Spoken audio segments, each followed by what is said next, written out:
कब्रिस्तान के ऊपर बना कॉल सेंटर जहां भूतों ने नौकरी कर ली। समय के साथ शहरों का औद्योगिकरण होता चला गया, खाली पड़ी जमीनों का इस्तेमाल कर लिया गया।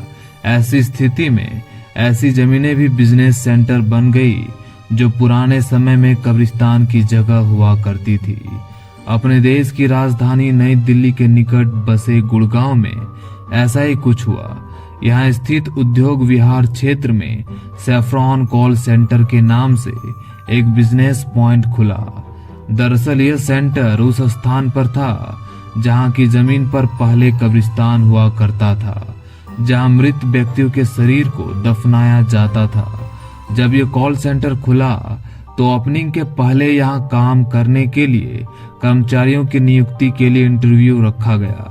आपको यह जानकर शायद यकीन ना हो, लेकिन यह सच है कि उस दिन सैफ्रॉन कॉल सेंटर में जॉब पाने के लिए इस कॉल सेंटर की जमीन के नीचे दफनाए गए मृत व्यक्तियों की आत्माओं ने भी इंटरव्यू। अनजाने में कुछ भूत प्रेत की आत्माओं को नौकरी पर भी रख लिया गया। आइए जानते हैं कि इस कॉल सेंटर से जुड़ा भूत प्रेतों को नौकरी देने का अजीबोगरीब पूरा किस्सा क्या है।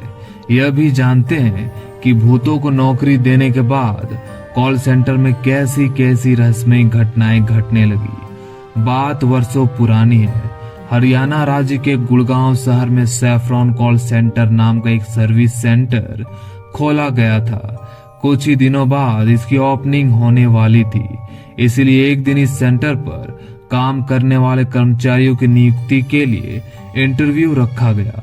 सेंटर के ऑफिसर्स इंटरव्यू ले रहे कि तभी एक ऐसी लड़की इंटरव्यू देने ऑफिसर्स के सामने आई जिसके चेहरे में गजब का जादू था।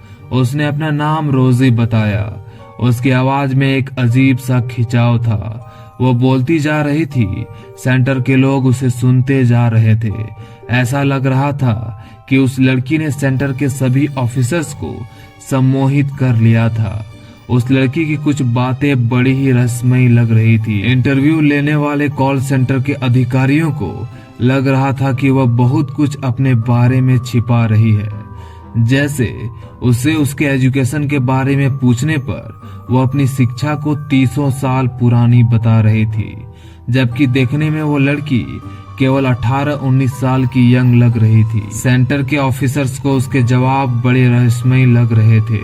इसी तरह जब इंटरव्यू में उसका रेजिडेंस पूछा गया तो पहले उसने अपना एड्रेस कॉल सेंटर के नीचे बताया, फिर अपनी बात को संभालते हुए अपना दूसरा कुछ रेसिडेंशियल एड्रेस बताने लगी। लेकिन सेंटर के ऑफिसर्स इंटरव्यू देने के लिए आई रोजी नाम की उस लड़की के आकर्षण में कुछ इस तरह बंध गए थे कि वह उसे जॉब देने से मना नहीं कर पाए और रोजी नाम की उस लड़की को नौकरी पर रख लिया गया। उन्हें क्या पता था कि उन्होंने कब्रिस्तान की भूतनी को नौकरी पर रख लिया है। कुछ ही दिनों में उस रोजी ने सबका दिल जीत लिया, क्योंकि उसकी आवाज कॉल सेंटर की वो आवाज थी जिसने सारे स्टाफ को मंत्रमुग्ध कर दिया था। लेकिन रोजी नाम की वो लड़की कभी कभी ऐसे काम करती थी कि लोग हैरान हो जाते थे। वो बातें करते करते कमरे से अदृश्य हो जाती थी, लेकिन पूछने पर कहती कि कमरे में ही थी। स्टाफ के लोग सोचते कि शायद यह उनकी आंखों का भ्रम ही रहा होगा। वह रोजी नाम की लड़की कॉल सेंटर में न कुछ खाती थी और न ही कुछ पीती थी, फिर भी वह हमेशा तरोताजा नजर आती थी। उसे अधिकतर नाइट शिफ्ट की ड्यूटी ही पसंद थी। अन्य कर्मचारियों के न आने पर नाइट और डे दोनों शिफ्ट की ड्यूटी कर लेती थी। लोगों को आश्चर्य होता था कि वह सोती भी है या नहीं। जब लोग उससे पूछते थे कि रोजी तुम कब सोती हो, तो वह इस प्रश्न का जवाब अपने दिलकश अंदाज में कहती कि हम जैसे लोगों के नसीब में सोना कहाँ है। फिर कई दिनों बाद कॉल सेंटर में बड़ी रहस्यमयी घटनाएं घटने लगी। एक बार की बात है कि एक साथ काम करने वाले कर्मचारी को लगा कि जिस जगह रोजी नाम की लड़की बैठती थी वहाँ कोई 50 साल की बुजुर्ग महिला बैठी है। लेकिन जैसे ही उस व्यक्ति ने कमरे में प्रवेश किया, वह 50 साल की स्त्री 18 वर्षीय रोजी में बदल चुकी थी। कॉल सेंटर के उस व्यक्ति को बड़ा आश्चर्य हुआ। लेकिन उसने यह बात मन में दबा रखी। कितनी ही बार वहाँ के स्टाफ ने रोजी से अपने घर ले जाने की बात कही, लेकिन रोजी हर बार टाल मटोल कर बहाना बना देती थी। उस दिन रोजी बहुत उदास थी। स्टाफ के लोगों ने रोजी से उसके दुख का कारण पूछा तो रोजी ने कुछ न बताया, लेकिन कुछ लोगों से उसने यह जरूर कहा कि मुझे अपनी दुनिया में वापस जाना होगा, मेरा वहां से बुलावा आ गया है।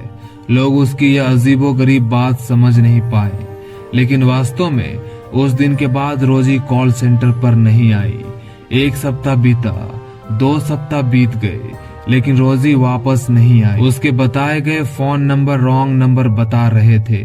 तब कॉल सेंटर के स्टाफ का एक व्यक्ति रोजी के बताए हुए एड्रेस पर उसके घर पहुंचा, तो वहां उसे जो कुछ जानकारियां मिली, उसको जानने के बाद उसके चेहरे की हवाइयां उड़ गई। उस घर के लोगों ने बताया कि हाँ, यहाँ रोजी रहती थी, लेकिन उसकी मौत 35 साल पहले एक एक्सीडेंट में हो चुकी थी। साथ ही उन्होंने यह भी बताया कि उसके मृत शरीर को उद्योग विहार वाले कब्रिस्तान में ही दफनाया गया था, जिसके ऊपर अब सैफरॉन कॉल सेंटर स्थित है। घर वालों ने बताया कि रोजी एक अच्छी लड़की थी। वह पढ़ाई लिखाई में हमेशा आगे रहती थी। ग्रेजुएट करने के बाद वह नौकरी की तलाश कर रही थी कि एक सड़क दुर्घटना में उसकी मृत्यु हो गई। जब यह बात कॉल सेंटर के कर्मचारी ने सेंटर पर जाकर सबको बताई तो उन्हें उसकी बात पर विश्वास नहीं हुआ। सैफरॉन कॉल सेंटर के सभी ऑफिसर्स रोजी के घर पर पहुंचे। उस घर की दीवार पर लगी रोजी की फोटो देखकर वह जान गए कि यह रोजी का ही घर है। वो 35 साल पहले इस दुनिया से जा चुकी थी। सारी बातों की सच्चाई जानकर सैफरॉन कॉल सेंटर के मालिक के होश उड़ गए। यह कल्पना करके वो बहुत भयभीत हो गए कि अब तक उनके कॉल सेंटर पर एक मृत लड़की की आत्मा नौकरी कर रही थी। रोजी के जाने के बाद कुछ और कर्मचारियों ने भी नौकरी छोड़ दी। अब लोगों को अंदेशा था कि रोजी के साथ साथ नौकरी छोड़ने वाले लोग भी भूत प्रेत तो नहीं थे। गुड़गांव के रहने वाले लोगों का कहना है कि रोजी अब भी नजर आती है, लेकिन कभी कभी बहुत कम। जो लोग उसे पहचानते हैं वह उसके करीब जाकर उससे कुछ बातें करना चाहते हैं, लेकिन वह तो रूह है, अचानक दिखती है और फिर गायब हो जाती। लेकिन आखिर रोजी की आत्मा उस कॉल सेंटर पर नौकरी करने क्यों आई, फिर एक दिन कहां गायब हो गई, इस रहस्यमय कहानी को कोई सुलझा नहीं पाया है।